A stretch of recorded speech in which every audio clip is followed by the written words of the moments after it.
Welcome to Fox Soul's Black Report, your daily source for Black news, views, and opinions. Today is Wednesday, June 29th, and I'm Mimi Brown.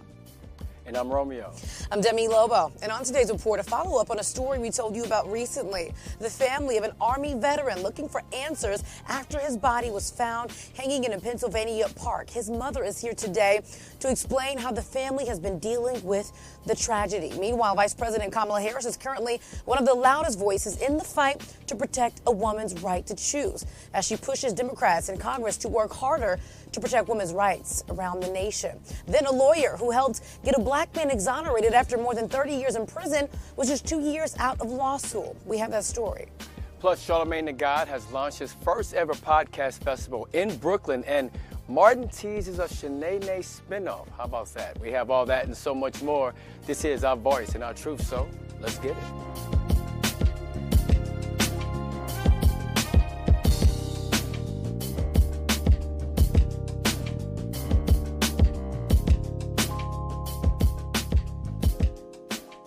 The family of an Army veteran is looking for answers today after his body was found hanging in a Pennsylvania park. This is a story we recently told you about. Now, Donte Perez Jones was last seen at his mother's house on June 16th. His family says the father of three was in good spirits at the time. A day later, his body was discovered by someone in a park. Now, police initially ruled his death a suicide, but his family believes it was a homicide. Joining us today to explain how the family has been dealing with this tragedy is Donte's mother, Latina Bedford-Dean, and the family's attorney, Michael Van Veerding. Thank you for joining us, for both of you joining us. Good afternoon. Thanks for having us. Absolutely. Michael Van Der Veen. Van Der Veen. Thank you, Michael. So, all right, with Miss Dean. Absolutely. It's been a horrible period of time for the family since Donte was found under very suspicious circumstances on the 17th. And they have been going through not only the emotional torture and torment of losing a son, a brother, a father, a loved one, but they are really fighting local government, local police departments, and a brick wall of information that's been put up. And so that, now we're trying to shine a light on what happened, how this has been handled, how the mistakes that have been made so far can be fixed, and how we can get the real answers as to what happened. It's really a tragedy, and a very, very suspicious tragedy at that. Yeah, let's talk about some of those mistakes that can be fixed. Now, I know they originally ruled this death a suicide, but now they are reopening the investigation, or vowing to do a little bit more work in the case. Can you talk a little bit about that? Well, from the information that we have, if it's all right, from the information that we have, the police department immediately upon the scene mistook this or assumed this to be a suicide. And didn't really take the protocol necessary to protect and preserve a crime scene. There was no, as far as we know, no canvassing of the area upon the discovery of Donte's body. There was no forensic lab team called in with a collection of evidence. And in fact, we believe that the park was opened within less than 3 hours after the discovery of his body to the general public, to a possible event with a number of people. And so that what we believe to be a crime scene may have had a lot of evidence compromised and contaminated. So we're very concerned with what happened the first day. We're trying to get information now. The county and the police department didn't even want to have an autopsy done. It was the force of a mother's love and the will of a family grieving that led to an autopsy. And frankly, the family had to hire a private coroner and have a private autopsy done. We've had to demand things such as toxicology reports, and we're undertaking now our own forensic and investigative efforts to get the answers to find out what happened. We're very concerned that this is a homicide and that it is being ignored. This was the weekend of Juneteenth. It was the Friday that preceded that Sunday. Donte was found in a place where he would never be, miles and miles and miles, an hour drive away from his home, to a town he's never frequented, to the back of a dark park that nobody would ever imagine anybody have access to. Yeah. We've had initial conversations with our private coroner, and he has indicated that there are very suspicious injuries, markings, and bruisings and injury to Donte's body, which could certainly suggest violence, foul play, and evidence available to be gathered. And so we're undertaking all of those processes now. We have put all government entities on notice that we require a most thorough investigation into what the heck happened here. Yeah. Why they did what they did in the beginning, and more importantly, what they're doing now forward into the future to get the answers. That's what we need. And that's what this family is fighting for now. Yeah. Speaking of a mother's love and definitely fighting for answers, Latina, can you tell me a little bit about Donte? I want to know what kind of man he was. And first of all, let me just say that we are sorry for your loss. I know no mother should have to bury their child. And so I can't even imagine what kind of pain that you've been going through these past few weeks.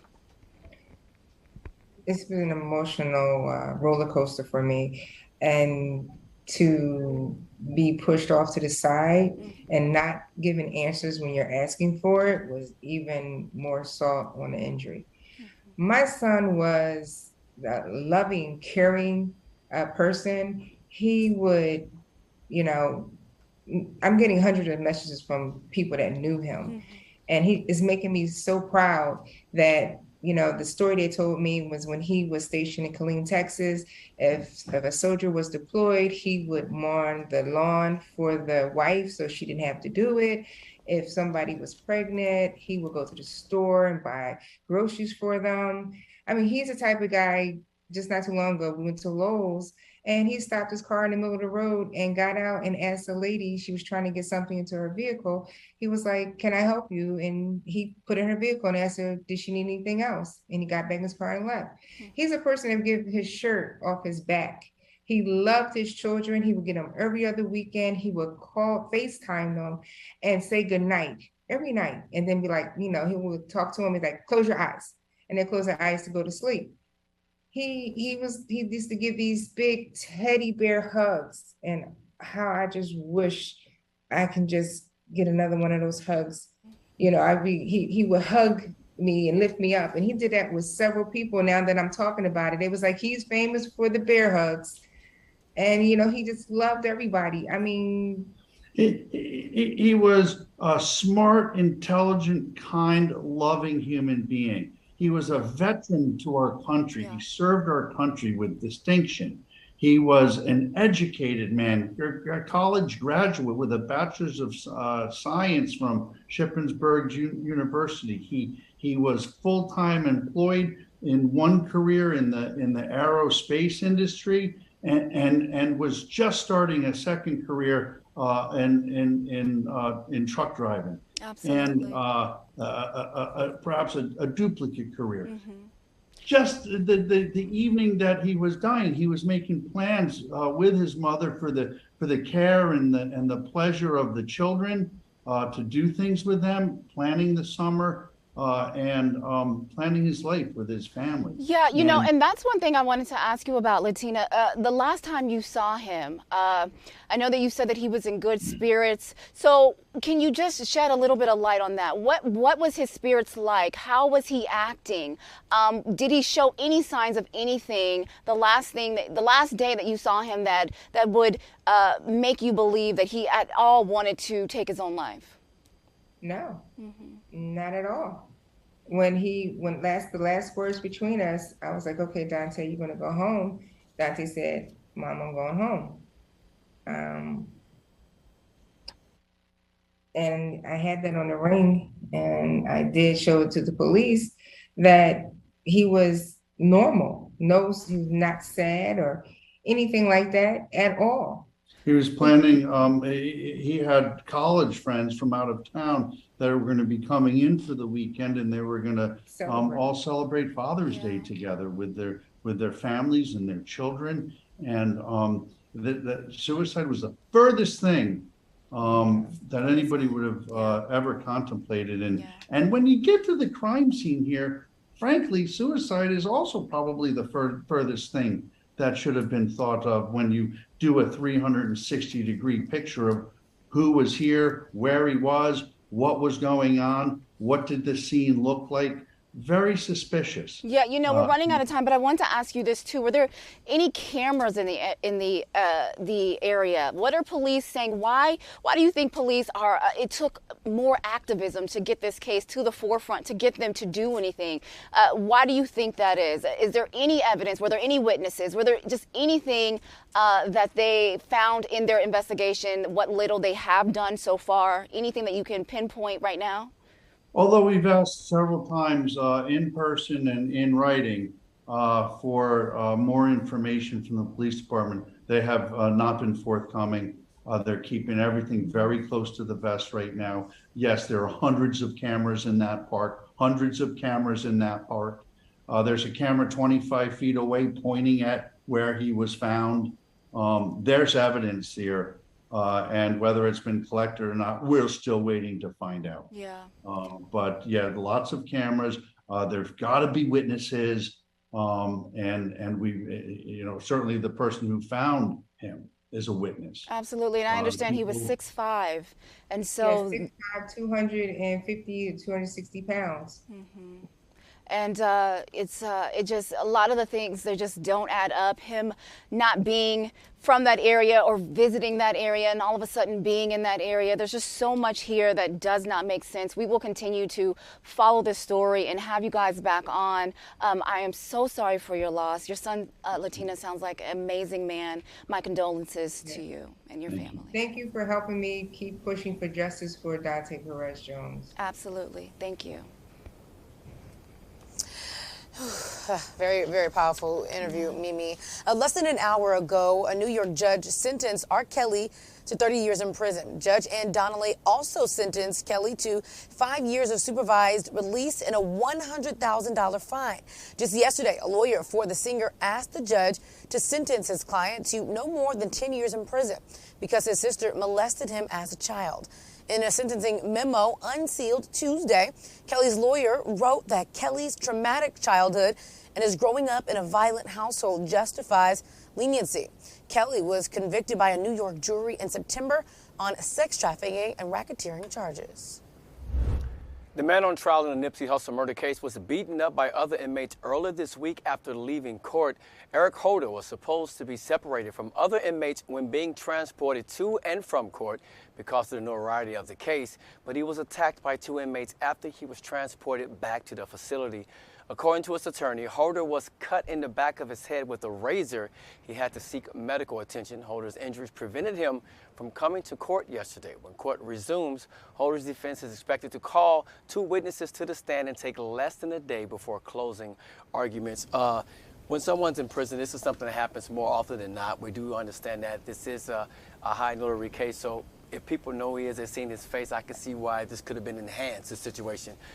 So I'm not surprised that this happened because it happens to anyone that goes behind the bars and behind the walls. But I would say this, it's going to be hard to protect someone moving forward once they're in there doing real time. So we'll see what happens with this. All right. A Louisiana judge is blocking enforcement of the statewide abortion ban that was triggered when the U.S. Supreme Court overturned Roe v. Wade. On Monday, two abortion rights groups filed a challenge to Louisiana's trigger law. They requested an emergency relief allowing providers in the state to continue providing abortions and allow patients access to the procedure. Now, Judge Robin Giarrusso wrote in her decision that abortion care in the state will continue. She set a hearing date for the case for July 8th. And one of the loudest voices in the nation to fight against the woman's right to choose is coming from inside the White House. Vice President Kamala Harris pushing abortion rights supporters to stand together and channel their anger into political action. Harris says that people who support reproductive rights must make the high court's decision an issue that helps Democrats fight and keep control of Congress. The VP also says that Democrats in Congress must work hard to codify Congress and protect a woman's right around the nation. Critics of anti-abortion politicians often say conservatives care about the unborn child, but once it's born, they don't care anymore. Some of those conservatives hear that critique and have decided to do something for fear of losing seats in Congress during the midterm elections. Florida Senator Rick Scott, who runs the GOP's campaign committee in the Senate, says his party has a responsibility to do everything in their power to meet the needs of struggling women and their families so they can choose life. The post-Reagan Republican Party has been known for its slashing of the social safety net. They've made drastic cuts to welfare, food stamps, and other programs that help women who live under the poverty level. Democrats say the GOP have suddenly become concerned with the well-being of poor women and their children. And blockbuster testimony from the January 6th committee hearings. Cassidy Hutchinson, an aide to former President Trump, says the president wanted to be driven to the U.S. Capitol as it was being ransacked by rioters. But when a Secret Service agent driving the president's SUV said it was too dangerous to go, Trump went off. "I'm the effing president. Take me up to the Capitol now." To which Bobby responded, "Sir, we have to go back to the West Wing." The president reached up towards the front of the vehicle to grab at the steering wheel. Mr. Engel grabbed his arm, said, "Sir, you need to take your hand off the steering wheel. We're going back to the West Wing. We're not going to the Capitol."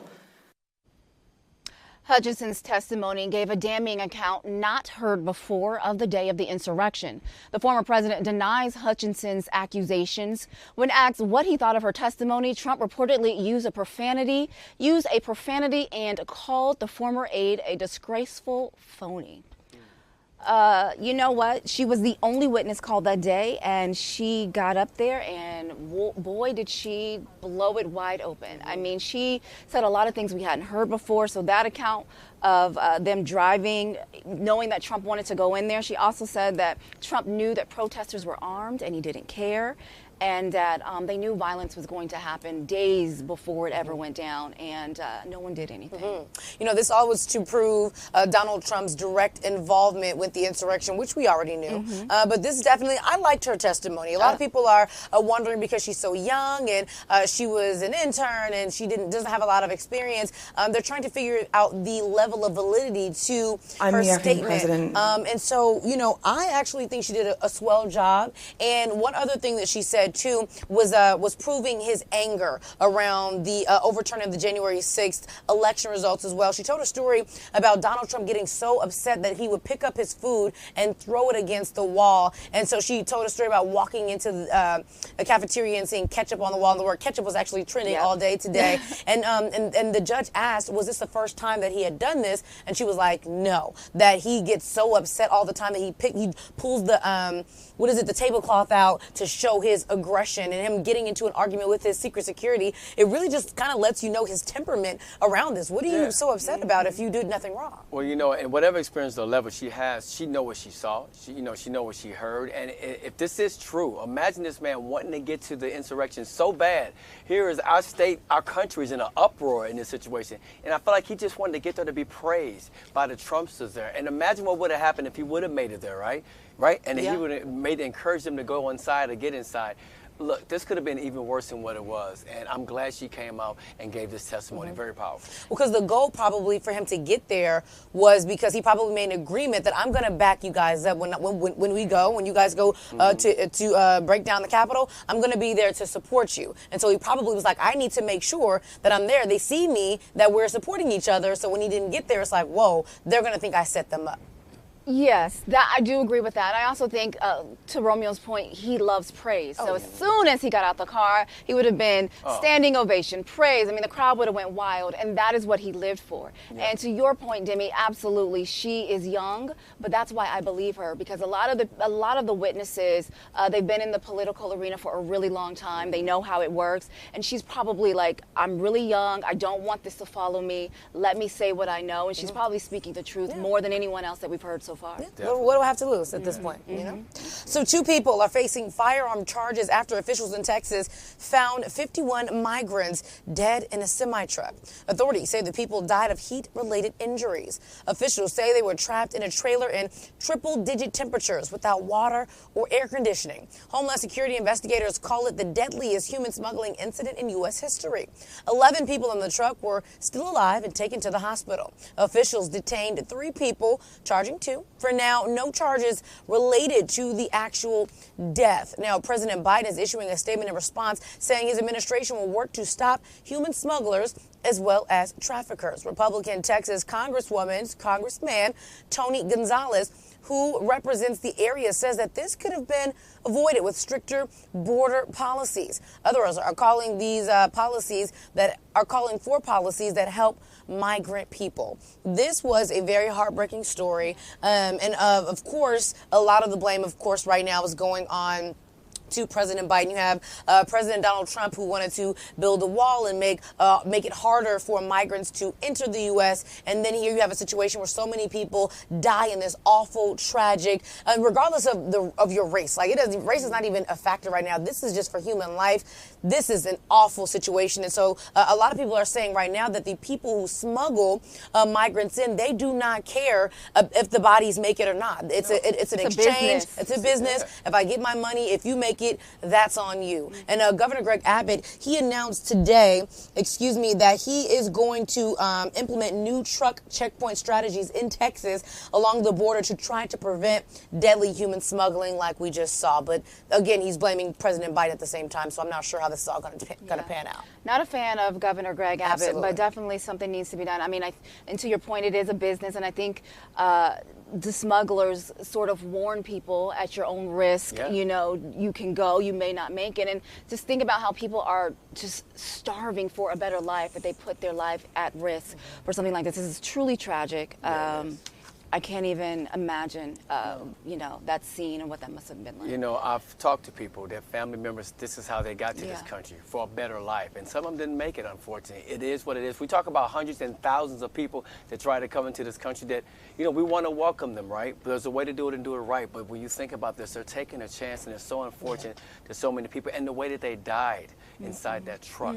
It's just hard to think about. And then finally, when their family gets the message back home that they didn't make it, what does that do for them? Or the family members that are waiting here for their arrival, Absolutely. knowing that they were part of that, the ones who died on that truck. And also, we reported, we've been, keeping up with the story. 2 more people actually have died in the hospital, raising the death count to, it was first 46, then it was 51. Now the death toll is 53 people. And so there's an interview online of the person, because the truck was cloned. So the truck that was traveling, it cloned an entire business from start to finish. So that company is actually speaking out like, whoa, they literally stole the state and federal identification numbers, put them on the truck, and they were able to make this truck look like a full company and somebody else's business. It is a sophisticated operation, really clearly.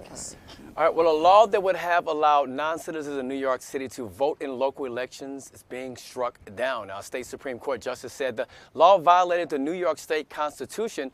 The law was passed by the New York City Council back in December. It would have allowed more than 800,000 permanent legal residents and people authorized to work in the United States to vote for offices like the mayor and city council.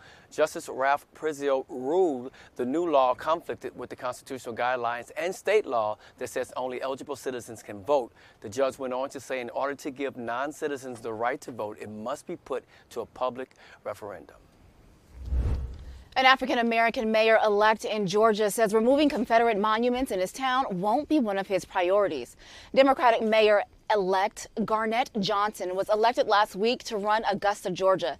The city's downtown has a 76-foot-tall memorial set in place by the Ladies Memorial Society of Augusta. The statue was erected in 1877. A task force has been set up that recommends the removal of Confederate signs and statues in 2020 by outgoing Mayor Hardy Davis. But the city has not moved forward in taking any of them down.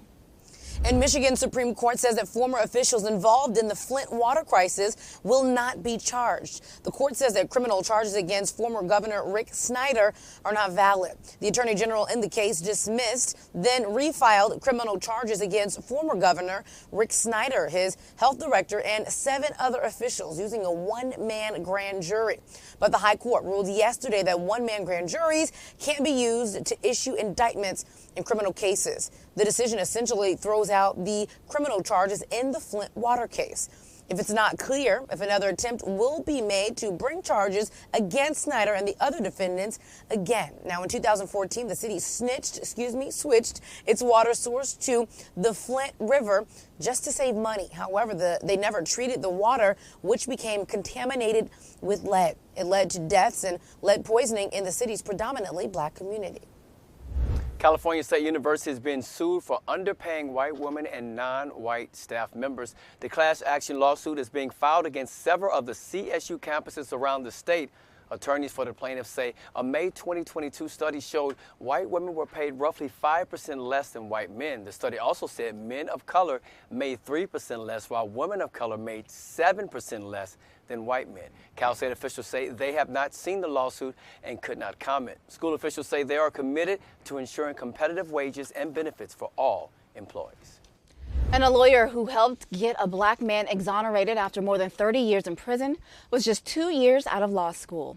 Natalie Figures is a business and personal injury attorney who heard about the case of Thomas Raynard James from friends. Now, James spent 3 decades in a Florida state prison for the 1990 murder of an elderly Miami man in a home invasion robbery.